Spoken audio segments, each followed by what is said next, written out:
তোমার বাবার চোখ বন্ধ হলে না বুঝবা দুনিয়া কাকে বলে। তোমার বাবার উপার্জন শেষ হয়ে গেলে না বুঝবা দুনিয়া কাকে বলে। তোমার কাঁধে যখন উপার্জনের দায়িত্ব আসবে তখন না বুঝবা দুনিয়া কাকে বলে, রোজগার কত কষ্ট। সেদিন আমি একজন লোককে দেখছি, তাকাইয়া দেখছি অনেকক্ষণ, ট্রাকের থেকে সিমেন্টের বস্তা নামাইতেছে। আমি লোকটার দিকে তাকাইয়া ছিলাম, সারাটা শরীর ঘামে। আমার মনে হয় যেন লোকটা মানে পানির মধ্যে, সারাটা চুল চেহারা তার ঘামে, ঘাম বাইয়া বাইয়া পড়তেছে। তাহলে এক বস্তা ট্রাকের থেকে প্রতি বস্তা সিমেন্ট নামাইয়া গোডাউনে থুইলে সর্বোচ্চ 60 টাকা, 8 টাকা বা 10 টাকা দেয়। সর্বোচ্চ রেট হলো 10 টাকা, মানে এন থেকে হয়তো গোডাউনে থুইবে আর কি। তাহলে 50 বস্তা সিমেন্ট যদি এই বেচারা নামায়, তাহলে প্রিয় যুবক ছেলে, 50 বার এই লোকটাকে, তোমার বাবাকে হতে পারে 50 বারই উনি কোমরটা বাঁকা করে। নাহলে কেমনে বস্তাটা লইব? 50 কেজি সিমেন্টের, 50 কেজি সিমেন্টের একটা বস্তা বেচারা কেমনে নিবে? প্রতিবারই তাকে কোমর বাঁকা করতে হয়েছে। প্রত্যেক বস্তা সিমেন্ট হয়তো ফালাইয়া ছোট্ট একটা গামছা হয়তো কোমরের থেকে খুলে আবার ঘাম মুছছে, আবার আরেক বস্তা লেগে গেছে, আর গুনছে কয় বস্তা হইল। বিনিময়ে 500 টাকা, হয়তো 50 বস্তায় 500 টাকা পাইছে, 10 টাকা করে। সেখান থেকে ভাঙ্গাইয়া তোমারে 200 টাকা দিছিল। তুমি বলছো তোমার স্কুলে দিতে হবে, সেই ঘামে ভেজা 200 টাকা। আর তুমি জানো আর সেই 200 টাকায় মোবাইলে ঢুকায়া উলঙ্গ ছবি আর নাচ গান নর্তকী দেখে শেষ করে দিছ। তুমি সন্তান না, বরং তুমি জানো আর।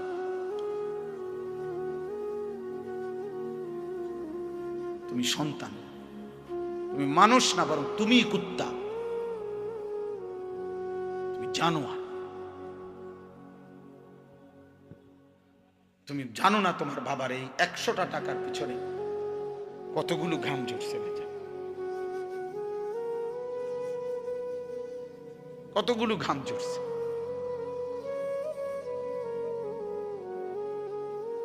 হ্যাঁ, আমার আব্বা ছোটবেলায় আমরা দেখছি সারাদিন স্কুল করে আব্বা যখন আসতেন, প্রাইমারি স্কুলে মাস্টারি করতেন, মসজিদে ইমামতি। আমার আব্বার একটা বা দুইটা গেঞ্জি ছিল, গেঞ্জিগুলোর এই পাশে এই পাশে ঘামে ভিজা। তো আমার মনে আছে কোনো সময় গেঞ্জি ধুইতে দিলে আমরা ধুইতাম না, আমি ফাটতাম না, মানে ঘামের গন্ধে বাবার গেঞ্জি ভিজা থাকত। সেখান থেকে আব্বা, আমার মনে আছে, মাস শেষে প্রতি 300 টাকা মাদ্রাসায় পাঠাইছে আমার লেগে। একটা পোস্ট কার্ডে তখন মানি অর্ডার করতে হইতো টাকা, তো মানি অর্ডার করলে একটা ছোট্ট পোস্ট কার্ড আছিল, এটার মধ্যে নাম ঠিকানা লিখতে হইতো, নিচে দিয়া একটু জায়গা ছিল, এখানে নিজস্ব কোনো কথা থাকলে লিখতে হইতো। আব্বা লিখতো, আনিস তোমার জন্য 300 টাকা পাঠাইলাম, বাবা টাকা পাইয়া জানাইও। তো আব্বারে জানাইতাম যে বাবা টাকা পাইছে। এই 300 টাকা গুনে গুনে 2 টাকা ডাইলবাজি, 2টা পরোটা, এমনি আমি গুনে গুনে খাইতাম, হিসাব গুনে গুনে। এই জন্য দোস্ত আমার, বন্ধু আমার, আমি বিষয়টা বললাম, মেহনত, যথাযথ পরিশ্রম মানুষকে দুনিয়াতেও ভালো করে, আখিরাতেও ভালো। অনেক নওজোয়ান মাশাআল্লাহ, প্রিয় ভাই, আমি অনুরোধ করি পরিশ্রমী হও, মেহনতি হও।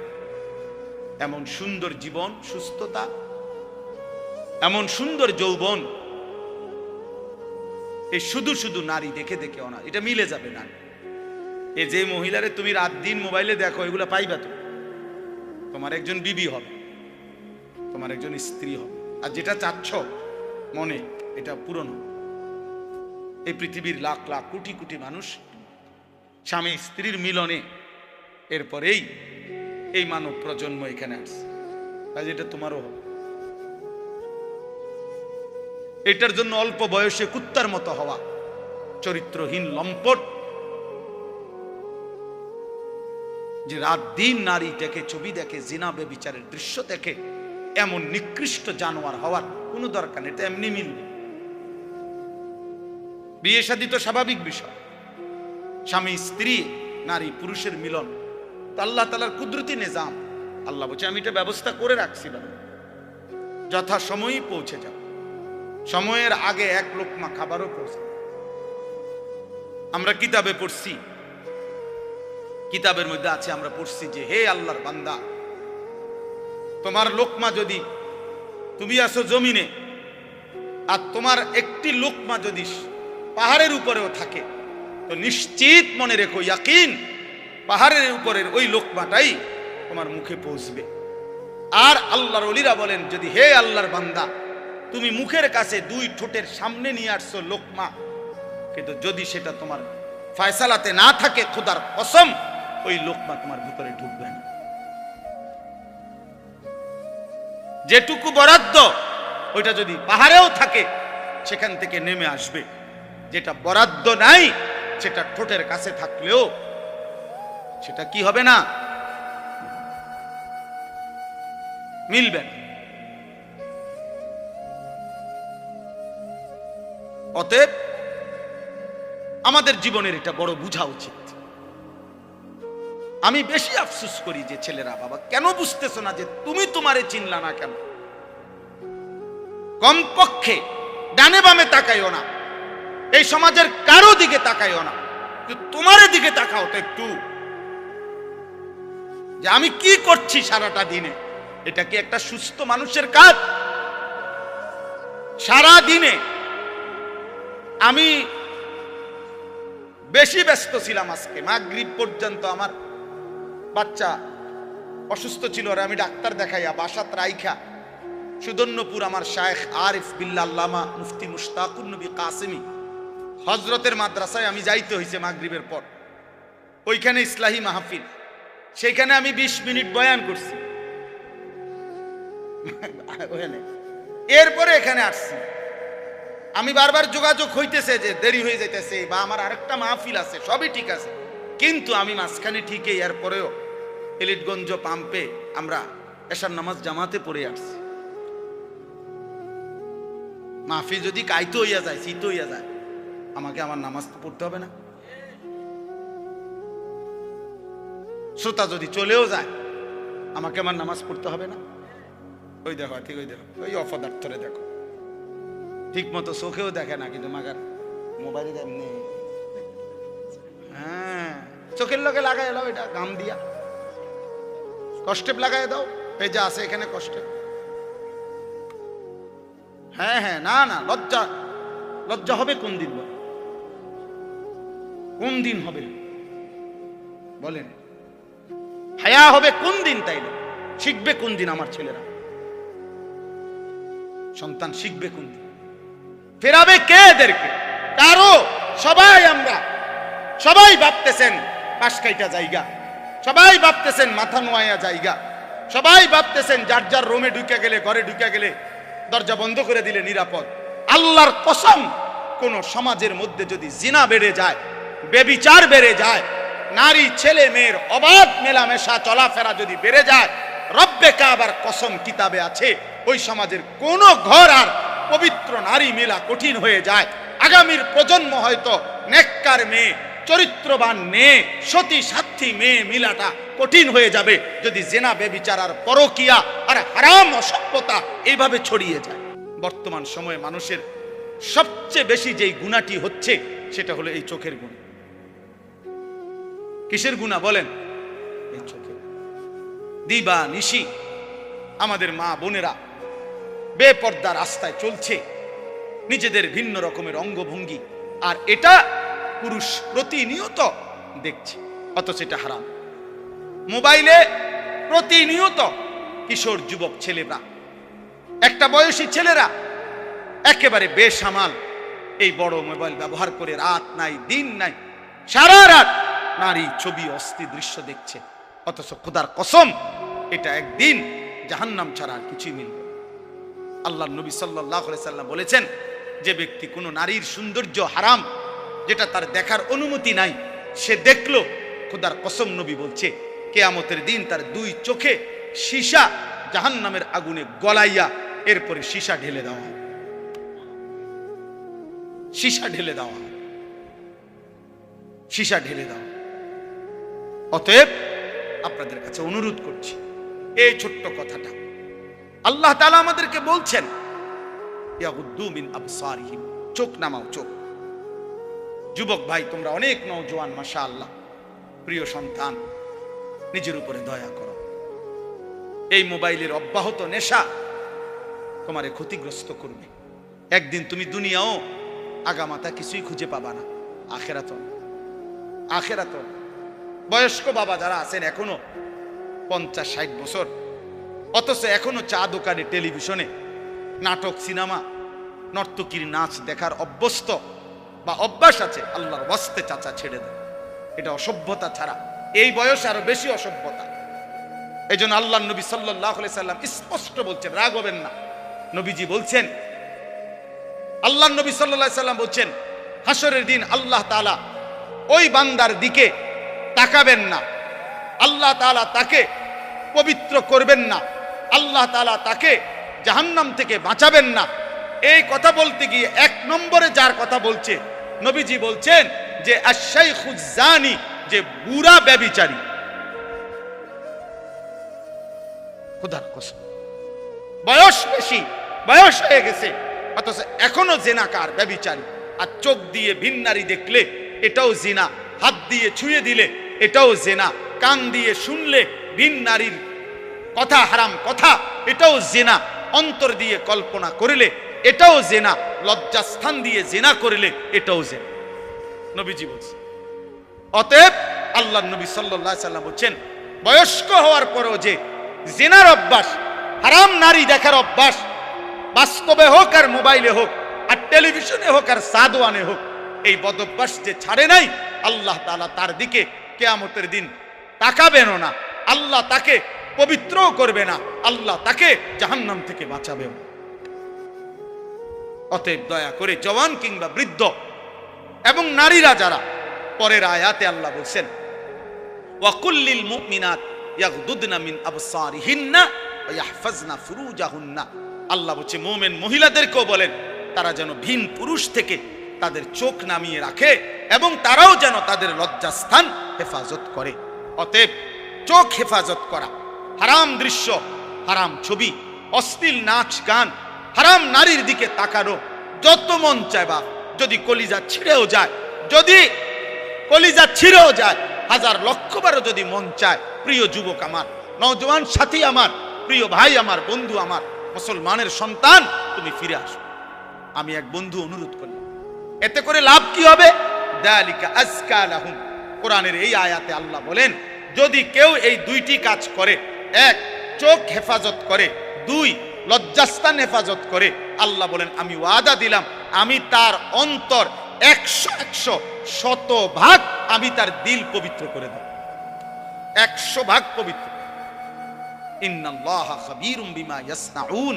আল্লাহ বলে, বান্দা যখন তোমরা যাই করো না কেন, যেভাবেই করো না কেন, একাকী কিংবা লুকিয়ে, রাতের আঁধারে কিংবা গভীর রজনীতে, ইয়ারফোন লাগাইয়া কিংবা লাইট নিবাইয়া, দরজা বন্ধ করে কিংবা সিটকারি লাগাইয়া, রাতের গভীরে কিংবা পাহাড়ের জঙ্গলে কিংবা পাহাড়ের চূড়ায় কিংবা জঙ্গলের গভীরে কিংবা 7 তবক জমিনের নিচে কিংবা 7 আসমানের ঊর্ধ্বে, যেখানেই যা করো না কেন, আমি খবর রাখি, খবর রাখি, আমি দেখি বান্দা, আমি দেখি বান্দা, আমি দেখি।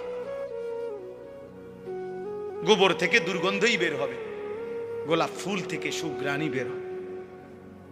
অতএব রাস্তা রাস্তায় ঘুরতো যেই মেয়ে, বিবাহের আগে কোনো না কোনো ছেলের সাথে হারাম কোনো সম্পর্ক করতো যে মেয়ে, আল্লাহর কসম এই অপবিত্র মেয়ে থেকে পবিত্র কিছু আশা করা যাবে না। এই গোবর থেকে দুর্গন্ধই বের হবে, এই গোবর থেকে দুর্গন্ধই বের হবে। অতএব এটা ভাবা দরকার, আমরা এটা বোঝা দরকার আমাদের প্রজন্মের হেফাজত দরকার। একটি সমাজের মধ্যে সবচেয়ে বড় সম্পদ, একটি ঘরের সবচেয়ে বড় সম্পদ, একজন বাবার সবচেয়ে বড় সম্পদ তার স্ত্রী সন্তান। খাট যত দামি হোক দোস্ত, 20 বছর পরে এই খাট ওই ঘরে থাকবে না। পৃথিবীর সবচেয়ে মজবুত কাঠ দিয়েও যদি সোফা বানায় 5 বছর লাগবে না, এটার বার্নিশ উঠে যাবে 3 বছর 4 বছরের ভিতরে।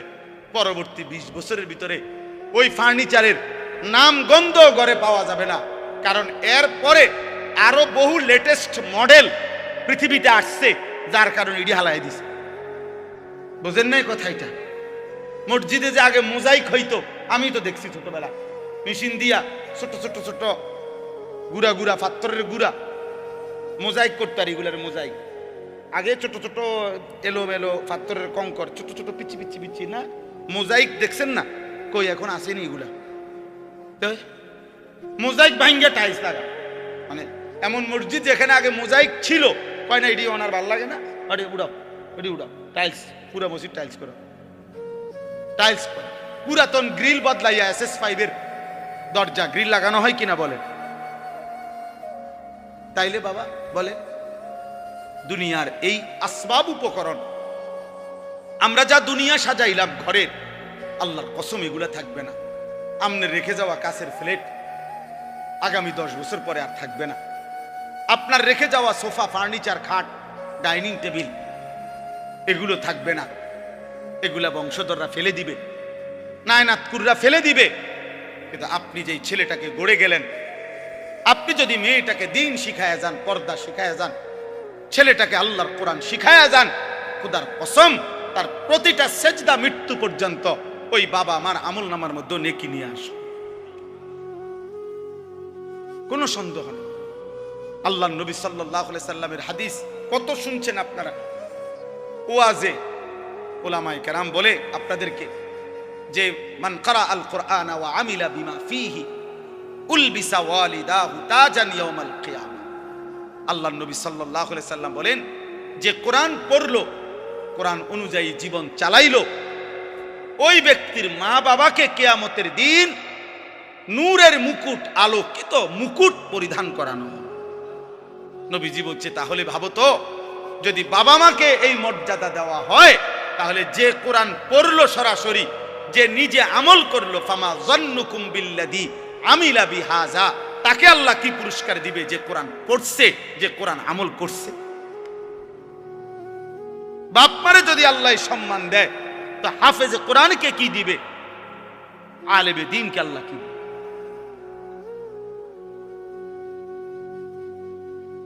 এজন্য প্রিয় ভাই, প্রিয় বাবা, সবাই মিলে গুনাহ ছাড়েন। আমার মূল বক্তব্য আজকে এতটুকু, গুনাহ ছেড়ে দিতে হবে। আখিরাত যদি পাইতে হয়, জাহান্নাম থেকে বাঁচতে হলেও গুনাহ ছেড়ে দেওয়া জরুরি, জান্নাতে প্রবেশ করতে হলেও গুনাহ ছেড়ে দেওয়া জরুরি। এক মুমিনের ডিউটি 2টা। একজন মুসলমানের জীবনের 24 ঘন্টা কাজ 2টা। 1 গুনাহ বর্জন করা, 2 আদেশ পালন করা। খালাস, এরই নাম জীবন, এরই নাম মুসলমান, এরই নাম তাকওয়া, এর পিছনেই জান্নাত। উইদ্দাত লিল মুত্তাকিন, রব্বুল আলামিন বলে জান্নাত বানানোই হয়েছে মুত্তাকিদের জন্য। আর মুত্তাকি বলেই তাকে ওই মুমিনকে, যে মুমিন প্রথমত গুনাহ বর্জন করে, দ্বিতীয়ত আদেশ পালন করে। আদেশ পালন, সতর খোলা রাখা। মনে করেন কারো নাভি থেকে হাঁটুর নিচ পর্যন্ত, এটা হলো সতর পুরুষের, এটা খোলা রাখা গুনাহ না নেকি? কথা বলেন। একজন মনে করেন এখন নামাজের ওয়াক্ত, নামাজ আদায় করা এটা গুনাহ না নেকি? নেকি, বুঝেন নাই? নামাজ আদায় করা কি নেকি? সতর ঢাকা মানে সতর খোলা রাখা, এটা কি? গুনাহ। এই শরীয়তের মাসআলা হইল যে এক্ষেত্রে কোনটা আগে ফরজ? ফরজ হলে আগে সতর ঢাকা ফরজ, এরপরে নামাজ পড়া। হিসাব বুঝছেন? নামাজের বাহিরে যেই ফরজগুলা, এর মধ্যে একটা কি আছে? তাহলে বুঝা গেল আগে তুমি এই গুনাহটা আগে কি করতে হবে? সরাইতে হবে, সতর ঢাকা, এরপরে সেজদা দিবে, এরপরে সেজদা দিবে। আগে সুদের থেকে বাঁচা জরুরি, এরপরে দান সৎকা উপকার। আগে কিস্তির থেকে বাঁচা জরুরি, এরপরে দান সৎকা করা উপকার। আগে লোন থেকে বাঁচা জরুরি, এরপরে দান সৎকা করা উপকার। মসজিদে টাকা না দিছেন 30,000, কিন্তু 30 লাখ টাকা দিয়ে আপনি সুদের ব্যবসা করেন, এই বাটফার পীর সোয়াব আরাম খোর। সব কিসের? আবার সব তোমার আব্বাই দেয়। সুদ খোরের 1 টাকায় কোনো নেকি হয় না, 1 টাকায়ও না। ফ্যান হয় নেকি হয় না, টাইলস হয় নেকি হয় না।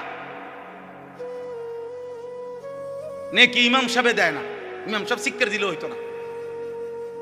মাহফিলের বক্তা যদি একারে জনাব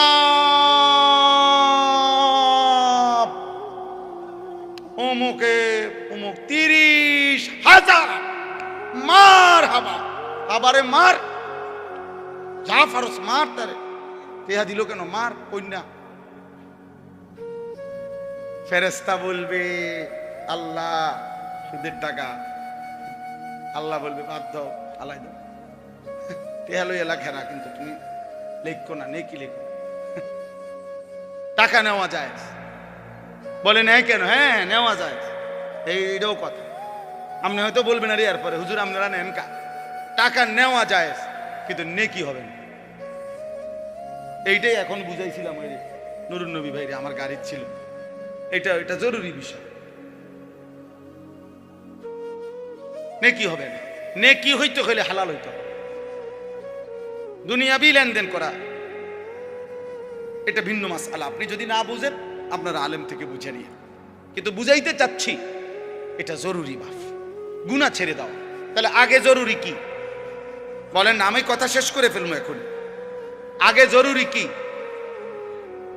দাফউল মুদাররাতি মুকদ্দামুন আলা জালবিল মানফা। আরবি ভাষার গুরুত্বপূর্ণ মূলনীতি এটা, যে আগে ক্ষতি সরাও, এরপরে উপকার আনো। উপকার পরে, আগে কি? কথা বলেন না, ক্ষতি সরাও এইটারে। আচ্ছা মনে করেন একটা জানালার গ্রিল, এটার মধ্যে রং দিবে, কি দিবে? এই রং দিতে গেলে মনে করে এটা পুরান হয়ে গেছে, ঝংকার পড়ে গেছে, এর নিয়ম কি?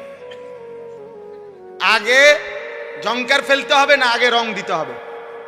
আগে শিরিষ কাগজ দিয়া ঝংকার ফেলতে হবে, এরপরে কি করতে হবে?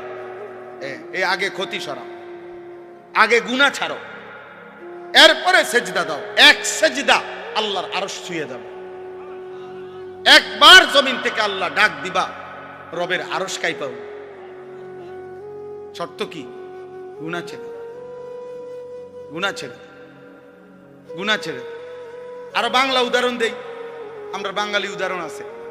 কোন ব্যক্তি মনে করেন কারো বাড়ির দরজায় গেইটে ভিক্ষার জন্যই মনে করেন হাত পাতছে, এই সময় বাড়িওয়ালার কুকুর, পালা কুকুর খেউ খেউ করিয়া দরজার সামনে আইছে, বেড়ারে মানে ধরে লেব দশা। এখন এই লোক কি বলবে? বাড়িওয়ালার আগে কি বলবে? যে কি সরাও, আমার চাল লাগতো না ভাই, আল্লাহর দোহাই, আমার কি লাগবে না, তুই এটা সরা ভাই, এটা সরা। কামড় না দোক, কামড় না দোক, শুধু এইটারে কয় কি? ভিক্ষা থাক, কুত্তা সামলাও, চাল লাগবে না, উপকার করণ লাগতো না ভাই, ক্ষতি যাতে না করে, ক্ষতি যাতে না। এই জন্য এক মুমিনের প্রথম ডিউটি, যুবক হোক বৃদ্ধ হোক, আমি হই তুমি হই, আলেম হোক পাবলিক হোক, আপনি মনে রাখবেন। আপনারা অনেক সময় অনেকে আছে বলে আরে কয় তো লম্বা লম্বা, হুজুরের মধ্যে তো দোষের অভাব নাই, বলে কি না বলেন? আমিও তো বলি হুজুরের মধ্যে দোষের অভাব নাই। হুজুররা কি বেহেশতের থেকে নিয়ে আসছে? আমি কি এখন বেহেশতের থেকে আসছি না ক্যান্টনমেন্ট থেকে আসছি?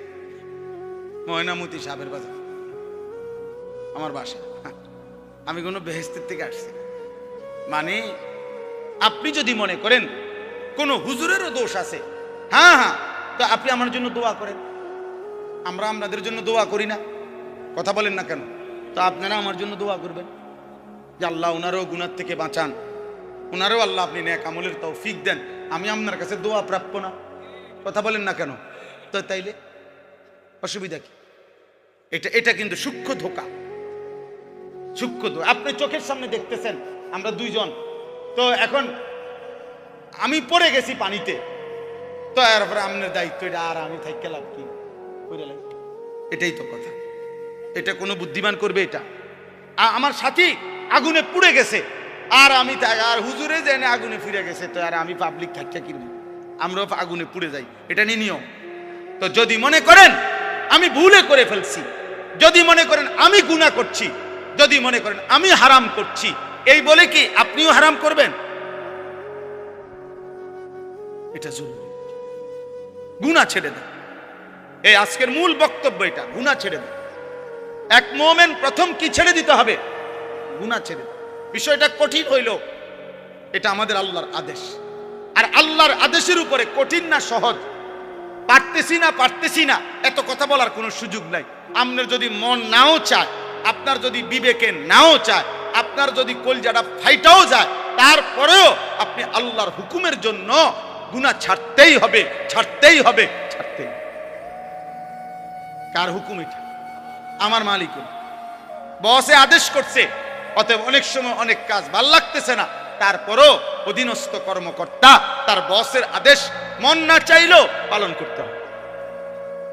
মন চাইলে তো ভালোই, মন চাইলে তো কি ভালো। এটা জরুরি বিষয়। এজন্য গুনাহ ছেড়ে দাও, গুনাহ ছেড়ে দাও। তাকওয়ার প্রথম অর্থ গুনাহ বর্জন, দ্বিতীয় অর্থ আদেশ পালন।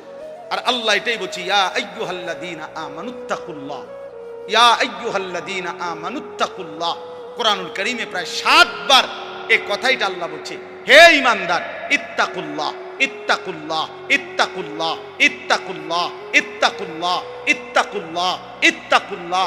হে আল্লাহর বান্দা, হে মুমিন, আল্লাহকে ভয় করো, আল্লাহকে ভয় করো, আল্লাহকে ভয় করো। আর তাফসীরের মধ্যে লিখছে, যদি প্রশ্ন করেন যে হুজুর আল্লাহকে ভয় করা মানে কি, আল্লাহকে ভয় করার প্রথম অর্থ গুনাহ ছেড়ে দেওয়া, দ্বিতীয় অর্থ আদেশগুলো পালন করা। আগে গুনাহ ছেড়ে দাও, আগে গুনাহ ছেড়ে দাও। ওয়াদারু যাহিরাল ইসমি ওয়া বাতিনা।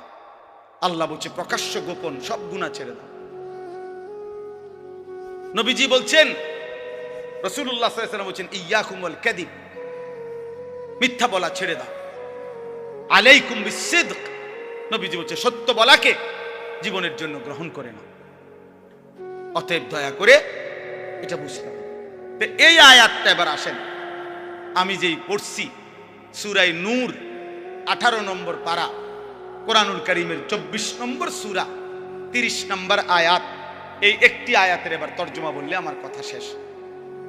আল্লাহ তাআলা এখানে বলছেন, কুল, হে নবী আপনি বলুন, লিল মুমিনিনা, সকল ঈমানদার পুরুষদেরকে, ইয়াগুদ্দু মিন আবসারিহিম ওয়া ইয়াহফাজু ফুরুজাহুম, তারা যেন বাধ্যতামূলক দুইটা কাজ করে।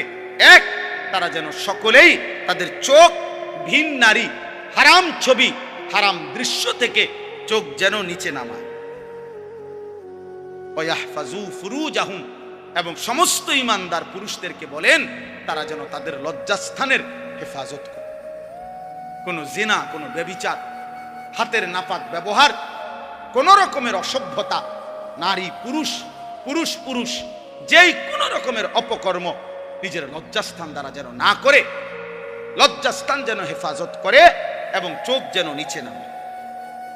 প্রিয় ভাই, এই প্রথম কথাটা বলার জন্যই আমি এই কথাগুলো বলছি। আজকের সময়ের বিবেকবান যারা, দিন নিয়ে যারা ভাবে, মানুষকে নিয়ে যারা ভাবে, এরকম বিবেকবান বিচক্ষণ বুজুর্গ আল্লাহওয়ালা ওলামায়ে কেরামের মূল বক্তব্য হলো, বর্তমান সময়ে মানুষের সবচেয়ে বেশি যেই গুনাহটি হচ্ছে সেটা হলো এই চোখের গুনাহ। কিসের গুনাহ বলেন? এই চোখের। দিবা নিশি আমাদের মা বোনেরা বেপর্দা রাস্তায় চলছে, নিজেদের ভিন্ন রকমের অঙ্গভঙ্গি, আর এটা পুরুষ প্রতিনিয়ত দেখছে, অথচ এটা হারাম।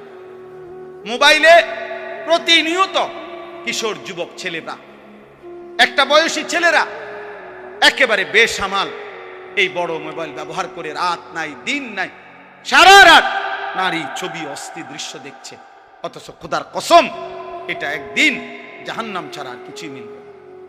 আল্লাহ নবী সাল্লাল্লাহু আলাইহি সাল্লাম বলেছেন, যে ব্যক্তি কোনো নারীর সৌন্দর্য হারাম, যেটা তার দেখার অনুমতি নাই, সে দেখলো, খোদার কসম নবী বলছে কিয়ামতের দিন তার দুই চোখে সীসা জাহান্নামের আগুনে গলাইয়া এরপরে সীসা ঢেলে দেওয়া, সীসা ঢেলে দেওয়া, সীসা ঢেলে দেওয়া। অতএব আপনাদের কাছে অনুরোধ করছি, এই ছোট্ট কথাটা আল্লাহ তাআলা আমাদেরকে বলছেন, ইয়াগুদ্দু মিন আবসারিহিম, চোখ নামাও, চোখ। যুবক ভাই, তোমরা অনেক নওজোয়ান, মাশাআল্লাহ, প্রিয় সন্তান, নিজের উপরে দয়া করো। এই মোবাইলের অব্যাহত নেশা তোমারে ক্ষতিগ্রস্ত করবে। একদিন তুমি দুনিয়াও আগামাতা কিছুই খুঁজে পাবা না, আখেরাত। বয়স্ক বাবা যারা আছেন এখনো 50-60 বছর, অথচ এখনো চা দোকানে, টেলিভিশনে নাটক, সিনেমা, নর্তকীর নাচ দেখার অভ্যস্ত বা অভ্যাস আছে, আল্লাহর ওয়াস্তে চাচা ছেড়ে দেন। এটা অসভ্যতা ছাড়া এই বয়সে আরো বেশি অসভ্যতা। এই জন্য আল্লাহ নবী সাল্লাল্লাহু আলাইহি সাল্লাম স্পষ্ট বলছেন, রাগ হবেন না, নবীজি বলছেন, আল্লাহ নবী সাল্লাল্লাহু আলাইহি সাল্লাম বলছেন, হাসরের দিন আল্লাহ তাআলা ওই বান্দার দিকে তাকাবেন না, আল্লাহ তাআলা তাকে পবিত্র করবেন না, আল্লাহ তাআলা তাকে জাহান্নাম থেকে বাঁচাবেন না। এই কথা বলতে গিয়ে 1 নম্বরে যার কথা বলছে, নবীজি বলছেন যে আশ-শাইখুজ জানি, যে বুড়া ব্যভিচারী। খোদার কসম, বয়স বেশি, বয়স হয়ে গেছে, অথচ এখনো জিনাকার, ব্যভিচারী। আর চোখ দিয়ে ভিন নারী দেখলে এটাও জিনা, হাত দিয়ে ছুঁয়ে দিলে এটাও জিনা, কান দিয়ে শুনলে ভিন নারীর কথা, হারাম কথা, এটাও জিনা, অন্তর দিয়ে কল্পনা করলে এটাও জিনা, লজ্জাস্থান দিয়ে জিনা করলে এটাও জিনা, নবীজি বলছেন। অতএব আল্লাহ নবী সাল্লাল্লাহু আলাইহি সাল্লাম বলছেন, বয়স্ক হওয়ার পরেও যে জিনার অভ্যাস, হারাম নারী দেখার অভ্যাস, বাস্তবে হোক আর মোবাইলে হোক আর টেলিভিশনে হোক আর সাদওয়ানে হোক, এই বদঅভ্যাস যে ছাড়ে নাই, আল্লাহ তাআলা তার দিকে কিয়ামতের দিন তাকাবেনও না, আল্লাহ তাকে পবিত্রও করবে না, আল্লাহ তাকে জাহান্নাম থেকে বাঁচাবেও না। অতএব দয়া করে জওয়ান কিংবা বৃদ্ধ এবং নারীরা যারা, পরের আয়াতে আল্লাহ বলছেন, ওয়াকুল্লিল মুমিনাত ইয়াগদুদনা মিন আবসারিহিন্না ওয়া ইয়াহফাজনা ফুরুজাহুন্না। আল্লাহ বলছে মুমিন মহিলাদেরকেও বলেন তারা যেন ভিন পুরুষ থেকে তাদের চোখ নামিয়ে রাখে এবং তারাও যেন তাদের লজ্জাস্থান হেফাজত করে। অতএব চোখ হেফাজত করা, হারাম দৃশ্য, হারাম ছবি, অশ্লীল নাচ গান, হারাম নারীর দিকে তাকানো, যত মন চায়, বা যদি কলিজা ছিঁড়েও যায়, যদি কলিজা ছিঁড়েও যায়, 1000 লক্ষবারও যদি মন চায়, প্রিয় যুবক আমার, নওজওয়ান সাথী আমার, প্রিয় ভাই আমার, বন্ধু আমার, মুসলমানের সন্তান, তুমি ফিরে আসো। আমি এক বন্ধু অনুরোধ করলাম, এতে করে লাভ কি হবে? যালিকা আযকা লাহুম। কোরআনের এই আয়াতে আল্লাহ বলেন, যদি কেউ এই 2টি কাজ করে, 1 চোখ হেফাজত করে, 2 লজ্জাস্থান হেফাজত করে, আল্লাহ বলেন আমি ওয়াদা দিলাম, আমি তার অন্তর 100 শতভাগ আমি তার দিল পবিত্র করে দেব, 100 ভাগ পবিত্র। ইন্নাল্লাহা খাবীরুম বিমা ইয়াসনাউন। আল্লাহ বলে, বান্দা যখন তোমরা যাই করো না কেন, যেভাবেই করো না কেন, একাকী কিংবা লুকিয়ে, রাতের আধারে কিংবা গভীর রজনীতে, ইয়ারফোন লাগাইয়া কিংবা লাইট নিবাইয়া, দরজা বন্ধ করে কিংবা সিটকারি লাগাইয়া, রাতের গভীরে কিংবা পাহাড়ের জঙ্গলে কিংবা পাহাড়ের চূড়ায় কিংবা জঙ্গলের গভীরে কিংবা 7 তবক জমিনের নিচে কিংবা 7 আসমানের ঊর্ধ্বে, যেখানেই যা করো না কেন, আমি খবর রাখি, আমি দেখি বান্দা, আমি দেখি। অতএব দোস্ত আমার, আল্লাহকে আড়াল করা সম্ভব? আল্লাহকে ফাঁকি দেওয়া সম্ভব? আল্লাহ তাআলার দৃষ্টির আড়ালে যাওয়া সম্ভব? অতএব এইটুকুই সবক। আমরা যদি ইমানদার হই, আমরা যদি মুমিন হই, তাহলে আমাদের নারী, আমাদের পুরুষ, আমাদের কিশোর, আমাদের যুবক, আমাদের মা, আমাদের বোন, আমাদের স্ত্রী, আমি হুজুর, আপনি পাবলিক, আমরা সবার দায়িত্ব চোখ হেফাজত করা। কি হেফাজত করা? কারণ চোখ হারাম নারী দেখা গুনাহ কিনা? বলেন না কেন? অতএব এই গুনাহ ছিল। আল্লাহ তাআলা আমাদেরকে তৌফিক দেন। কবুল করেন, আমিন। বিবাহ একটি সম্পর্ক, বিবাহ একটি ইবাদত। ইবাদত কিনা কথা বলেন? আল্লাহ কোরআনে বলছে ফানকিহু, তোমরা বিবাহ করো। তো যেটা আল্লাহর হুকুম এটা ইবাদত কিনা? নবীজি সাল্লাল্লাহু আলাইহি সাল্লাম বলছে আন-নিকাহু মিন সুন্নতি, বিবাহ আমি রাসূলের সুন্নাত। তো যেটা নবীর সুন্নাত এটা উৎসব নাকি ইবাদত? এটা ফুর্তি নাকি ইবাদত? নবীর সুন্নাত এটা ফুর্তি নাকি ইবাদত? তাহলে বিবাহ কি? ইবাদত। আল্লাহর হুকুম এ কারণেও ইবাদত, নবীর সুন্নাত এ কারণেও ইবাদত। ইবাদত ইবাদত এক। দুই নাম্বার, বিবাহ মানে একটি ছেলে মেয়ের এই সম্পর্ক শুধু উপভোগের সম্পর্ক নয়, বরং এই স্বামী স্ত্রী মানে এখান থেকে কিয়ামত পর্যন্ত একটি প্রজন্ম। আমার দাদা দাদির মিলনে আমার বাবা, মা বাবার মিলনে আমি, আমার স্ত্রীর পরে আমার সন্তান। তাইলে এইভাবে এটা একটা সিরিয়াল, এটা একটা সিরিয়াল। আমার দাদা 5 ওয়াক্ত নামাজ পড়ছেন রমজান মাসে, পুরা রমজানে মসজিদে ছিলেন, শেষ 10 দিন এতেকাফ করছেন। ঈদের চাঁদ উঠছে, ঈদের দিন দাদা সকালবেলা ভোরে মসজিদ থেকে বের হইয়া ঈদের নামাজ পড়া ঘরে আসছে। চাচারে কইছে, ছোট চাচারে যে আমি আমার শ্বশুর বাড়ির যামু, আমার একটা রিস্কা না দে। আমার চাচার নাম হোসেন, মানে হুসাইন। ওই যে হোসেন, আমারে একটা রিস্কা না দে ফুত, আমি আমার শ্বশুর বাড়ির যামু। দাদা বুড়া মানুষ। আমার চাচা বলছে, আব্বা আমনে মুরব্বী মানুষ, শেষ বয়স, আপনি মাত্র মসজিদে অন কি শ্বশুর বাড়ি যাইবেন? আমরা সব সেমাই চিনি রাঁধছি, আপনি খাবেন। দাদা কয় না, আমি জামুই, তুই রিস্কা না আনলে বাদ দে। নাতি মানে আমার চাচার ছেলে ইদ্রিস, পরে বলছে নাতি তুই আমার হাতে ধর, দাদা জামুই শ্বশুর বাড়ি। এই কথা বলে দাদা একটু সামনে গেছে, মাঝ পথে পাশের গ্রাম, 2 গ্রাম পরে আমার দাদার শ্বশুর বাড়ি ছিল। দাদা মাঝখানেই রাস্তায় কাইত হইয়া পড়ে গেছে। সন্ধ্যাবেলায় আমার দাদা কবরে চলে গেছে, মারা গেছে। আমার দাদা ঠিকই বুঝছে যে আমি শ্বশুর বাড়ি যাব। তাহলে আমার দাদা নেককার ছিলেন, নেককার ছিলেন, নিজের হাতে মসজিদ গড়ে গেছেন। তাহলে এটা একটা প্রজন্ম, স্বামী স্ত্রীর সুন্দর একটি সম্পর্ক, এদের ঈমান ইসলাম, এদের পাক পবিত্রতা, পর্দা পুশিদা, এটা একটা জেনারেশন তৈরি করে। এটা গুরুত্বপূর্ণ বাপ, কম হোক আল্লাহর কথা, কোরআন সুন্নাহর কথা আদবের সাথে শুনতে হয়, এটা জরুরি, নাইলে ফায়দা হয় না। এক তো হইলো আমি, একজন চিৎকার দিল, একজন সুর দিল, একজন টান দিল, কিছু বুট বাদাম বেচা হইল, এই সব মিলে জিলে কিছু একটা হইল না ভাইয়া, এটা আসলেই মূল মাকসাদ না। একটা বাঁশ মাটিতে গাঁটতেও কষ্ট আছে। এই রাস্তাটা আমি আসছি এখন অনেক ভাঙ্গা, তাইলে প্রত্যেককেই কষ্ট করে আসতে হয়েছে। সেটা যদি কোনো ফায়দা না হয়, আপনি দেখেন ওইখানে বুট বাদামের দোকানে অনেক লোক দাঁড়ায় আছে, অসংখ্য লোক এখন এই মাত্র। তাহলে সামান্য বাচ্চাদের কতগুলো খেলনা জিনিস, এই ছোট ছোট বাস, ছোট ছোট গাড়ি ঘোড়া, এগুলোর দোকানে এত লোক দাঁড়ায় থাকা কি অর্থ আছে বলে? মানুষের তো স্বাভাবিক একটা বিবেক থাকা দরকার যে আমি এখানে কেন দাঁড়ায় রইল। অথচ বাড়ির থেকে রওনা দিছে, অথবা বাড়িওয়ালা ঘরওয়ালারা জানে ওয়াজে গেছে, এটা জানে না, কি বলে? কিন্তু শয়তান মাঝ পথে আটকায় রাখছে। হ্যাঁ, এটা কোরআনুল কারীমের মধ্যে আছে। আল্লাহ তাআলা কাছে শয়তান চ্যালেঞ্জ করেছে, আল্লাহি লা উযায়্যিনান্না আ'মালা ওয়া লা উগবিয়ান্নাহুম আজমাইন। আল্লাহর কসম, হে আল্লাহ, আমি আপনার বান্দাদের কাছে তাদের কাজকে গুনাহের রং দিয়ে সাজিয়ে দেব, অতঃপর আপনার বান্দাদেরকে আমি পথভ্রষ্ট করে দেব, পথভ্রষ্ট করে দেব। আল্লাযীনা যাল্লা সাইয়ুহুম ফিল হায়াতিদ দুনিয়া ওয়াহুম ইয়াহসাবুনা আন্নাহুম ইউহসিনুনা সুনআ।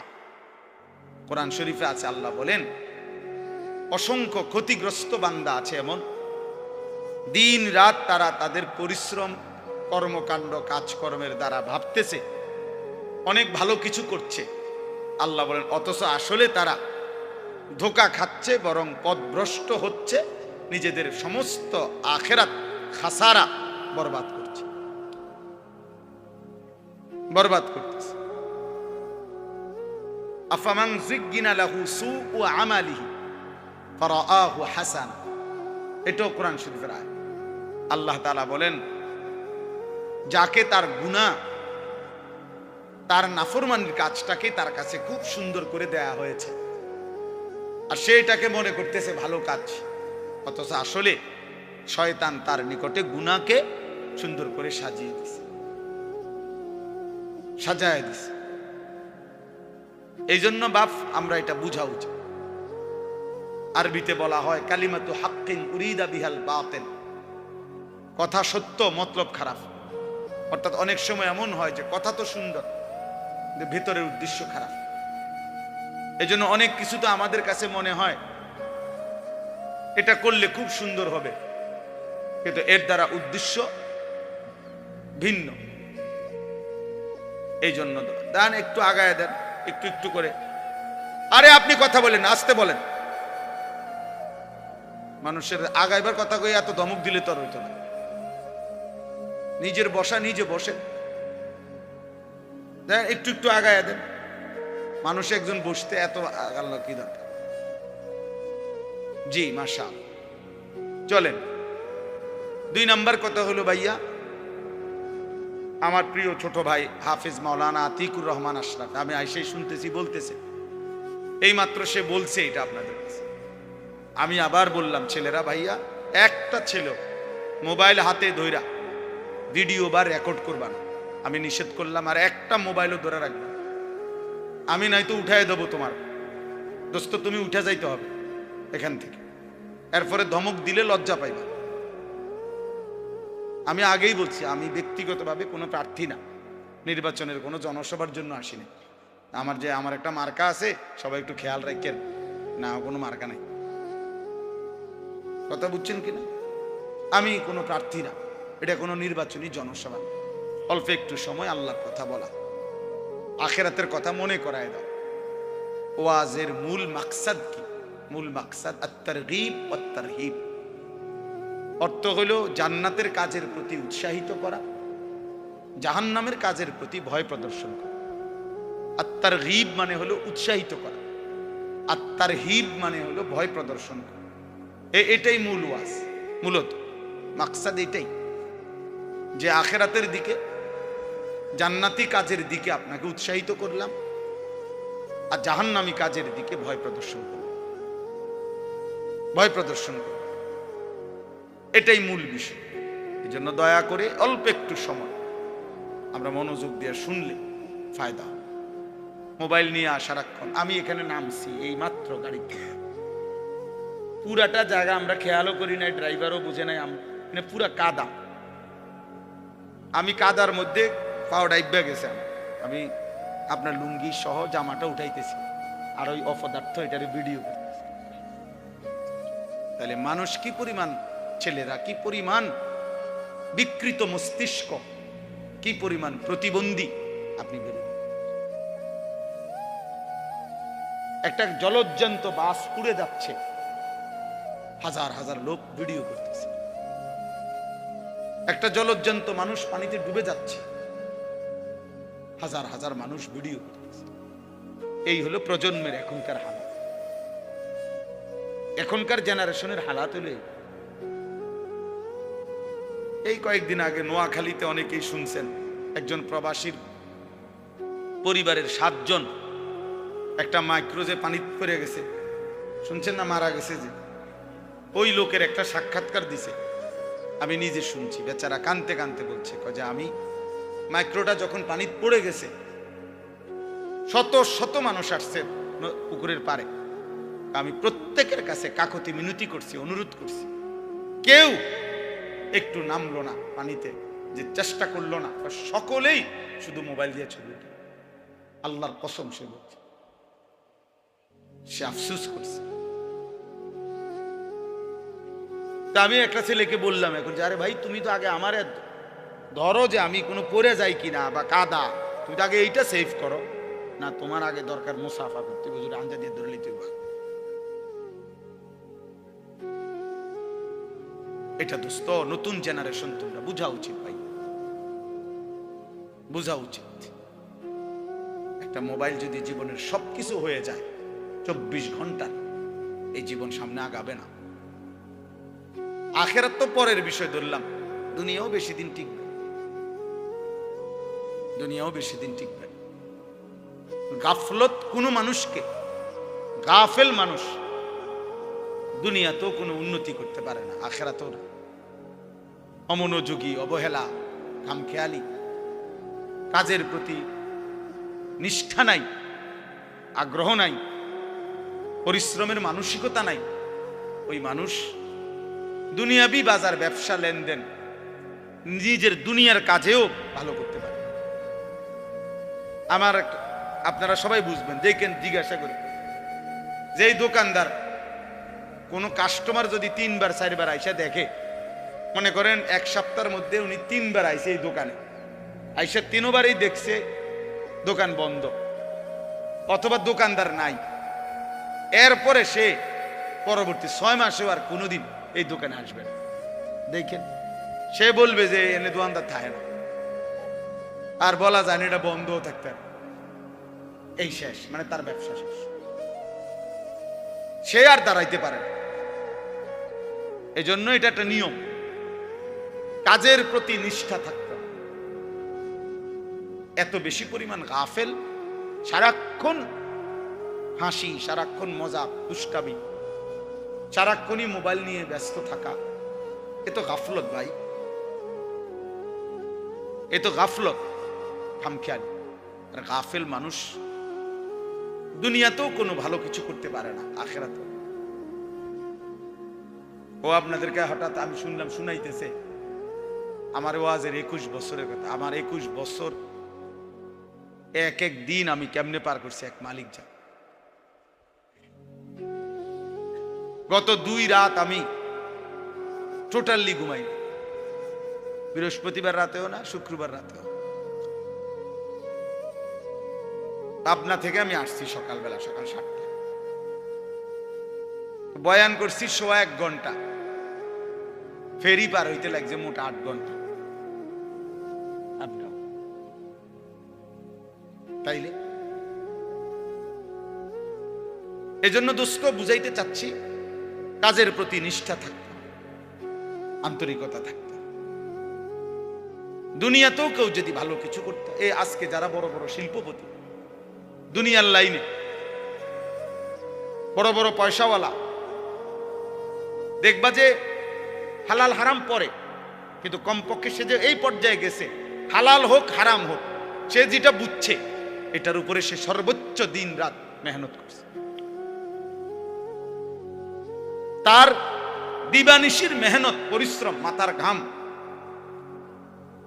তারে এই পর্যায়ে নিয়ে গেছে। আমার একদিন একজন বড় ব্যবসায়ী, ঢাকা পল্টনের 1000 কোটি টাকার মালিক এখন, উনি বলছিলেন, হুজুর আমি দোকানে দোকানে দাঁড়ায় থাকতাম, তারা দুপুরবেলা খানা খাইলে দোকানদাররা বাটির কোনা দিয়ে যদি দুগা ভাত, কুদ্দুর তরকারি বাকি থাকতো, আমার এগুলা দিলে আমি 3-4 দোকানের এই খানা একত্র করে বা আমি দুগা ভাত খাইতাম। তবে এভাবে তাকায় দাঁড়ায় হাঁটতাম শুধু, দোকানদাররা খাইলে যদি কুদ্দুর দেয় আমারে, আমি এত অভাবী ছিলাম, কিন্তু সেই আল্লাহ আমাকে মেহনতে পরিশ্রম করে গেছি, আজকে 1000 কোটি টাকার মালিক। স্বাভাবিক একটা রেস্টুরেন্টে আছে ওনার 16 তালা। তাইলে দোস্ত দুনিয়া বললাম, দুনিয়া দুনিয়া বাংলাদেশের একজন প্রতিষ্ঠিত ব্যবসায়ী ছিলেন, কিছুদিন আগে মারা গেছেন। আমি ইচ্ছা করে নাম বলতেছি না, পত্রিকায় ওনার অনেক বড় লেখা আছে। উনি বলছেন বাড়ির থেকে 90 টাকা নিয়ে সর্বপ্রথম আমি সায়দাবাদ গেছি, ঢাকা। সায়দাবাদে যারা মাটি কাটে ওই সময় তাদের সাথে যে যোগ দিছি মাটি কাটবে, তারা বলছে যে কোদাল এবং টুকরি নিজের না হইলে হইতো না। অন্ত পড়ছে আরো বিপদে, মাটিও তো কাটতে পারতাম না, কারণ আমার তো কোদাইলও নাই টুকরিও নাই। এরপরে আবার গায়ে খাইটা কষ্ট কইরা তারপরে কোদাল টুকরি কিনছি। ওইটুকু দিয়েই সে বাংলাদেশের মৃত্যুর আগে তিনি বাংলাদেশের একজন প্রথম শ্রেণীর ঠিকাদার ছিলেন। হাজার হাজার কোটি কোটি টাকার এই রোডের, হাইওয়ে রোডের কাজ করতেন। একটা সময় এই 90 টাকার পুঁজি। তাহলে ছেলেদেরকে বললাম, বাবা দুনিয়াও ভালো হবে না, এই ফেডে বাতে চলবে আর কি, কোন রকম আর জোরাতানি এই চুলে ঘুরাইতে আর বাহারা দিন। এই কামে দূরে দিছে শয়তান তোমারে, ইবলিসে, যে তোমার একটা মহান কাজ দিছে, যে তোমার একটি জীবনের শ্রেষ্ঠ কাজ হলো প্রতিদিন সকাল থেকে রাত ঘুম পর্যন্ত 1 লক্ষ বার তুমি মোট চুলের এরকম ফিরে। এই একটা তোমার দারুণ কাজ দিছে শয়তান তোমারে, তোমার মতো ফালতু লোকের একটা কাজ ধরা হয়েছে। তোমার একটা দারুণ কাজ দিছে যে তুমি নিজের পয়সা দিয়ে এমবি ঢুকাইবা, আর সারা পৃথিবীর পাগল ছাগল, সুস্থ অসুস্থ, যে যা মোবাইলে দেয় তুমি শুধু টাইনে টাইনে দেখবে। টাকা যাবে তোমার, সময় যাবে তোমার, হায়াত যাবে তোমার, কামাই হবে।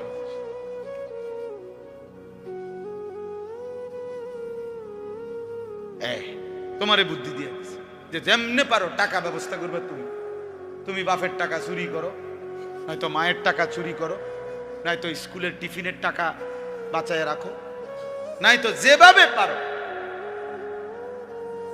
নারী তোমাকে দেখতেই হবে, উলঙ্গ ছবি তোমাকে দেখতেই হবে, হারাম ছবি তোমাকে দেখতেই হবে, অসৎ বন্ধুদের আড্ডা দিতেই হবে, আড্ডা দিতেই হবে। আল্লাহ আমাদেরকে হেফাজত করেন। এজন্য আমি সবাইকে বললাম, গাফলত অনেক বড় অভিশাপ, মানে খামখেয়ালি আর কি, অবহেলা, জীবনটাকে অনাদরে অবহেলায় নষ্ট করে দেয়। বরং বুদ্ধিমান বিবেকবান ব্যক্তি পরিশ্রমী হয়। মানুষকে আল্লাহ তাআলা বলেছেন, লাকাদ খালাকনাল ইনসানা ফি কাবাদ। 3টা কসম করে আল্লাহ বলেছেন যে আমি মানুষের সৃষ্টির মধ্যে আমি আল্লাহ পরিশ্রম করার, মেহনত করার যোগ্যতা দিয়েই, মানসিকতা দিয়েই আমি সৃষ্টি করেছি।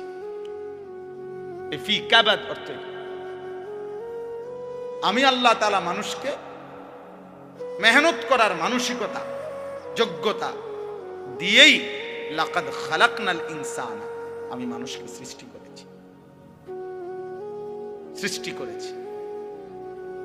এজন্য সব ছেলেকে বললাম, এই ভূমিকা ছাড়াই কথা শেষ। কথার প্রসঙ্গে প্রথম কথাটা বললাম, গাফেল না হওয়া ভাইয়া, দুনিয়াও না আখিরাত। ভালো উপার্জনের জন্য মেহনত করতে, একটু সুখ, একটু সচ্ছলতা, ঘর বাড়ি চলাফেরা, পরিবারের একটু প্রশস্ততার জন্য মেহনত চাই।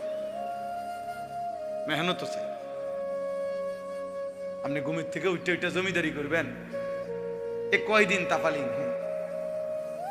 কয়দিন মোটরসাইকেল নিয়ে মাতবুরি, মোবাইল একটা নিয়ে মাতবুরি, কয়দিন ভাইয়া, কয়দিন? তোমার বাবার চোখ বন্ধ হলে না বুঝবা দুনিয়া কাকে বলে। তোমার বাবার উপার্জন শেষ হয়ে গেলে না বুঝবা দুনিয়া কাকে বলে। তোমার কাঁধে যখন উপার্জনের দায়িত্ব আসবে তখন না বুঝবা দুনিয়া কাকে বলে, রোজগার কত কষ্ট। সেদিন আমি একজন লোককে দেখছি, তাকাইয়া দেখছি অনেকক্ষণ, ট্রাকের থেকে সিমেন্টের বস্তা নামাইতেছে। আমি লোকটার দিকে তাকাইয়া ছিলাম, সারাটা শরীর ঘামে, আমার মনে হয় যেন লোকটা মানে পানির মধ্যে, সারাটা চুল চেহারা তার ঘামে, ঘাম বাইয়া বাইয়া পড়তেছে। তাহলে এক বস্তা আগের থেকে প্রতি বস্তা সিমেন্ট নামাইয়া গোডাউনে থুইলে সর্বোচ্চ 60 টাকা 8 টাকা বা 10 টাকা দেয়। সর্বোচ্চ রেট হলো 10 টাকা, মানে এন থেকে হয়তো গোডাউনে থুইবে আর কি। তাহলে 50 বস্তা সিমেন্ট যদি এই বেচারা নামায়, তাহলে প্রিয় যুবক ছেলে 50 বার এই লোকটাকে, তোমার বাবাকে হতে পারে 50 বারই উনি কোমরটা বাঁকা। নাহলে কেমনে বস্তাটা লইব? 50 কেজি সিমেন্টের, 50 কেজি সিমেন্টের একটা বস্তা বেচারা কেমনে নিবে? প্রতিবারই তাকে কোমর বাঁকা করতে হয়েছে। প্রত্যেক বস্তা সিমেন্ট হয়তো ফালাইয়া ছোট্ট একটা গামছা হয়তো কোমরের থেকে খুলে আবার ঘাম মুছছে, আবার আরেক বস্তা লেগে গেছে, আর গুনছে কয় বস্তা হইল। বিনিময়ে 500 টাকা, হয়তো 50 বস্তায় 500 টাকা পাইছে, 10 টাকা করে। সেখান থেকে ভাঙ্গাইয়া তোমারে 200 টাকা দিছিল, তুমি বলছো তোমার স্কুলে দিতে হবে, সেই ঘামে ভেজা 200 টাকা। আর তুমি জানো আর সেই 200 টাকায় মোবাইলে ঢুকাইয়া উলঙ্গ ছবি আর নাচ গান নর্তকী দেখে শেষ করে দিছ। তুমি সন্তান না, বরং তুমি জানো আর।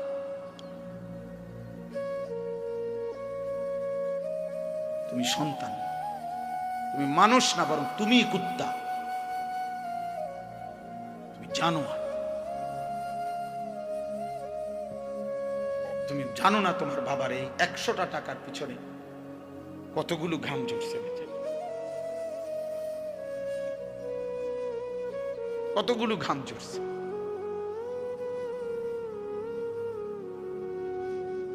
হ্যাঁ,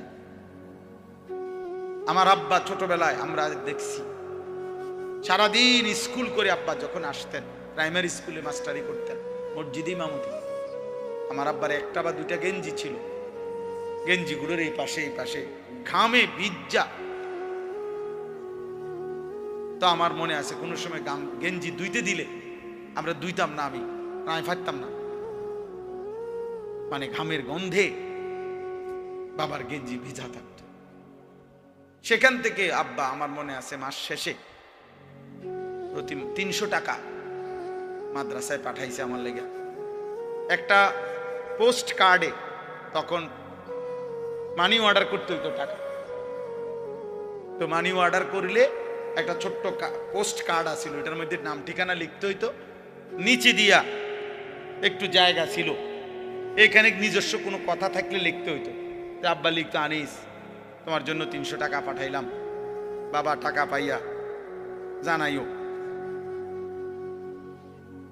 আব্বারে জানাইতাম যে বাবা টাকা পাইছে। এই 300 টাকা গুনে গুনে 2 টাকা ডাইলবাজি, 2টা পরোটা, এমনি আমি গুনে গুনে খাইতাম, হিসাব গুনে গুনে। এই জন্য দোস্ত আমার, বন্ধু আমার, আমি বিষয়টা বললাম, মেহনত, যথাযথ পরিশ্রম মানুষকে দুনিয়াতেও ভালো করে, আখিরাতেও ভালো। অনেক নওজোয়ান মাশাআল্লাহ, প্রিয় ভাই, আমি অনুরোধ করি পরিশ্রমী হোক, মেহনতি হোক। এমন সুন্দর জীবন, সুস্থতা, এমন সুন্দর যৌবন, এই শুধু শুধু নারী দেখে দেখে না, এটা মিলে যাবে না। এই যে মহিলারে তুমি রাত দিন মোবাইলে দেখো, এগুলা পাইবা তুমি, তোমার একজন বিবি হবে, তোমার একজন স্ত্রী হবে। আর যেটা চাচ্ছ মনে, এটা পূরণ। এই পৃথিবীর লাখ লাখ কোটি কোটি মানুষ স্বামী স্ত্রীর মিলনে এরপরেই এই মানব প্রজন্ম এখানে আসছে, আজ এটা তোমারও হবে। এটার জন্য অল্প বয়সে কুত্তার মতো হওয়া, চরিত্রহীন লম্পট, যে রাত দিন নারী দেখে, ছবি দেখে, জিনা বেবিচারের দৃশ্য দেখে, এমন নিকৃষ্ট জানোয়ার হওয়ার কোনো দরকার নেই। এটা এমনি মিলবে। বিয়ে শাদী তো স্বাভাবিক বিষয়, স্বামী স্ত্রী, নারী পুরুষের মিলন, আল্লাহ তাআলার কুদরতি নিজাম। আল্লাহ বলছে আমি এটা ব্যবস্থা করে রাখছি, যথা সময়ই পৌঁছে যাবে, সময়ের আগে এক লোকমা খাবারও পৌঁছে। আমরা কিতাবে পড়ছি কিতাবের মধ্যে আছে, আমরা পড়ছি যে হে আল্লাহর বান্দা, তোমার লোকমা যদি, তুমি আছো জমিনে আর তোমার একটি লোকমা যদি পাহাড়ের উপরেও থাকে, তো নিশ্চিত মনে রেখো, ইয়াকিন, পাহাড়ের উপরের ওই লোকমাটাই তোমার মুখে পৌঁছবে। আর আল্লাহর ওলিরা বলেন, যদি হে আল্লাহর বান্দা, তুমি মুখের কাছে দুই ঠোঁটের সামনে নিয়ে আসছো লোকমা, কিন্তু যদি সেটা তোমার ফয়সালাতে না থাকে, খোদার কসম ওই লোকমা তোমার ভিতরে ঢুকবে না। যেটুকু বরাদ্দ ওইটা যদি পাহাড়েও থাকে সেখান থেকে নেমে আসবে, যেটা বরাদ্দ নাই সেটা ঠোঁটের কাছে থাকলেও সেটা কি হবে না, মিলবে না। অতএব আমাদের জীবনের এটা বড় বোঝা উচিত। আমি বেশি আফসোস করি যে ছেলেরা, বাবা কেন বুঝতেছো না যে তুমি তোমারে চিনলা না কেন? কমপক্ষে ডানে বামে তাকাইও না, এই সমাজের কারো দিকে তাকাইও না, তোমার দিকে তাকাও তো একটু, যে আমি কি করছি সারাটা দিনে। এটা কি একটা সুস্থ মানুষের কাজ? সারা দিনে আমি বেশি ব্যস্ত ছিলাম, আজকে মাগরিব পর্যন্ত আমার বাচ্চা অসুস্থ ছিল, আর আমি ডাক্তার দেখাইয়া বাসাত রাইখা সুদন্যপুর আমার শায়েখ আরিফ বিল্লাহ আল্লামা মুফতি মুশতাকুর নবী কাসেমি হযরতের মাদ্রাসায় আমি যাইতে হয়েছে মাগরিবের পর। ওইখানে ইসলাহি মাহফিল, সেখানে আমি 20 মিনিট বয়ান করছি, এরপরে এখানে আসছি। আমি বারবার যোগাযোগ হইতেছে যে দেরি হয়ে যাইতেছে, বা আমার আরেকটা মাহফিল আছে, সবই ঠিক আছে, কিন্তু আমি মাঝখানে ঠিকই এরপরেও এলিটগঞ্জ পাম্পে আমরা এশার নামাজ জামাতে পড়ে আসছি। মাহফিল যদি কাইতে হইয়া যায়, শীত হইয়া যায়, আমাকে আমার নামাজ তো পড়তে হবে না? শ্রোতা যদি চলেও যায়, আমাকে আমার নামাজ পড়তে হবে না? ওই দেখো, ঠিক ওই দেখো, ওই অপদার্থরে দেখো, ঠিক মতো চোখেও দেখে না, কিন্তু মাগার মোবাইলে এমনি, হ্যাঁ, চোখের লগে লাগাই এলাও, এটা গাম দিয়া কষ্টেপ লাগাই দাও, এই যে আছে এখানে কষ্টেপ।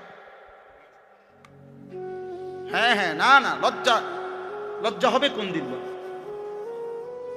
কোন দিন হবে বলেন? হায়া হবে কোন দিন? তাইলে শিখবে কোন দিন আমার ছেলেরা? সন্তান শিখবে কোন দিন? ফেরাবে কে এদেরকে? কারো।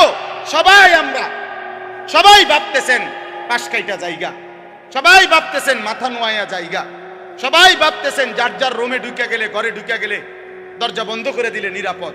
আল্লাহর কসম, কোন সমাজের মধ্যে যদি জিনা বেড়ে যায়, বেবিচার বেড়ে যায়, নারী ছেলে মেয়ের অবাধ মেলামেশা চলাফেরা যদি বেড়ে যায়, রব্বে কাবার কসম কিতাবে আছে, ওই সমাজের কোন ঘর আর পবিত্র নারী মেলা কঠিন হয়ে যায়। আগামীর প্রজন্ম হয়তো নেককার মেয়ে, চরিত্রবান মেয়ে, সতী সাথী মেয়ে মিলাটা কঠিন হয়ে যাবে যদি জেনা বেবিচার আর পরকিয়া আর হারাম অসভ্যতা এইভাবে ছড়িয়ে যায়। অতএব দোস্ত আমার, আল্লাহকে আড়াল করা সম্ভব? আল্লাহকে ফাঁকি দেওয়া সম্ভব? আল্লাহ তাআলার দৃষ্টির আড়ালে যাওয়া সম্ভব? অতএব এইটুকুই সবক। আমরা যদি ইমানদার হই, আমরা যদি মুমিন হই, তাহলে আমাদের নারী, আমাদের পুরুষ, আমাদের কিশোর, আমাদের যুবক, আমাদের মা, আমাদের বোন, আমাদের স্ত্রী, আমি হুজুর, আপনি পাবলিক, আমরা সবার দায়িত্ব চোখ হেফাজত করা। কি হেফাজত করা?